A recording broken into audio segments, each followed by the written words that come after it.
The Book of Job, Chapter 8. Then Bildad the Shuhite replied, "How long will you go on saying these things? Your words are a blast of wind. Does God pervert justice? Does the Almighty pervert what is right?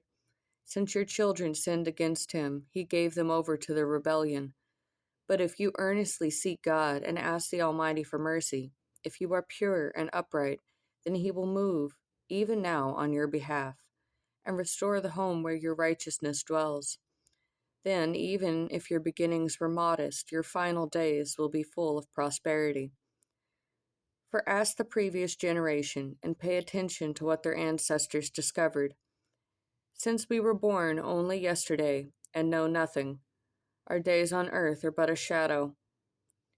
Will they not teach you and tell you and speak from their understanding? Does papyrus grow where there is no marsh? Do reeds flourish without water? While still uncut shoots, they would dry up quicker than any other plant. Such is the destiny of all who forget God. The hope of the godless will perish. His source of confidence is fragile. What he trusts in is a spider's web. He leans on his web, but it doesn't stand firm. He grabs it, but it does not hold up.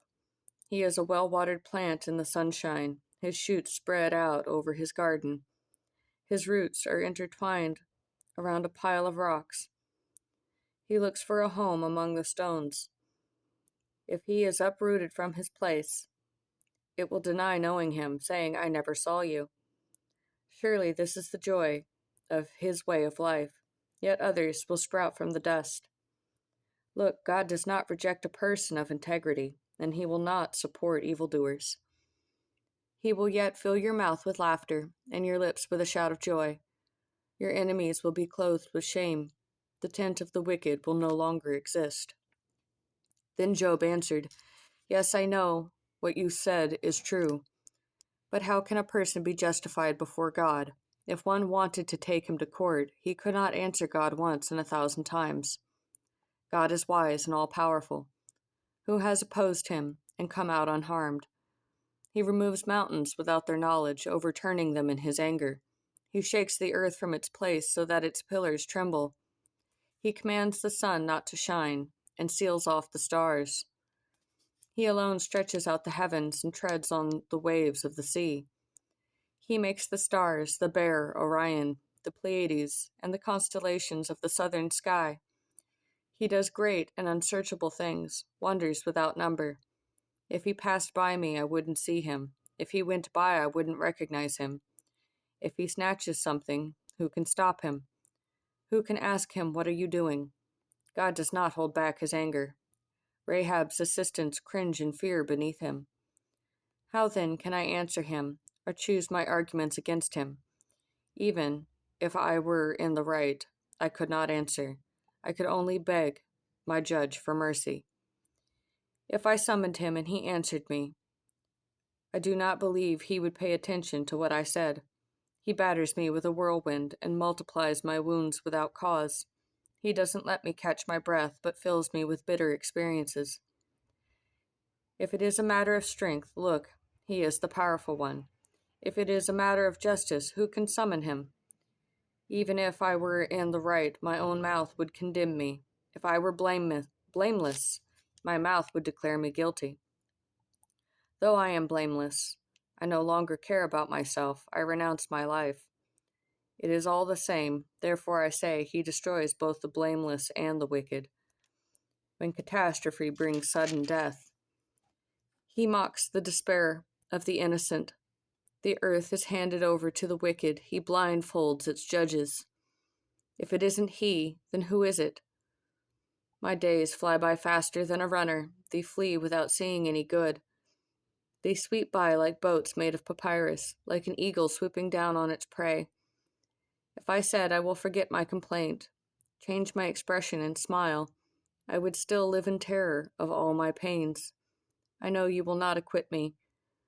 Since I will be found guilty, why should I struggle in vain? If I wash myself with snow and cleanse my hands with lye, then you dip me in a pit of mud, and my own clothes despise me. For he is not a man like me, that I can answer him, that we can take each other to court. There is no mediator between us to lay his hand on both of us. Let him take his rod away from me, so his terror will no longer frighten me. Then I would speak and not fear him. But that is not the case. I am on my own. I am disgusted with my life.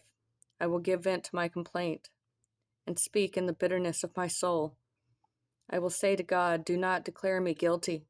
Let me know why you prosecute me. Is it good for you to oppress, to reject the work of your hands, and favor the plans of the wicked? Do you have eyes of flesh, or do you see as a human sees? Are your days like those of a human, or your years like those of a man, that you look for my iniquity and search for my sin? Even though you know that I am not wicked, and that there is no one who can rescue from your power. Your hands shaped me and formed me. Will you now turn and destroy me? Please remember that you formed me like clay.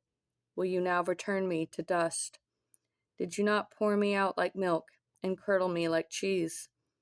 You clothed me with skin and flesh, and wove me together with bones and tendons.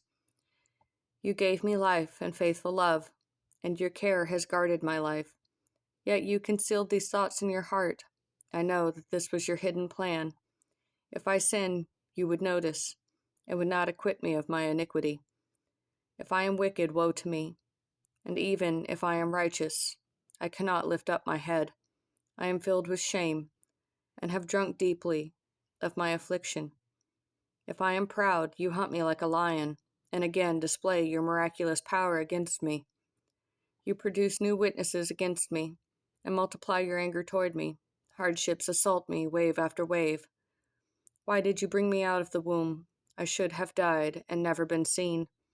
I wish I had never existed, but had been carried from the womb to the grave. Are my days not few? Stop it. Leave me alone so that I can smile a little before I go to a land of darkness and gloom, never to return. It is a land of blackness, like the deepest darkness, gloomy and chaotic, where even the light is like the darkness.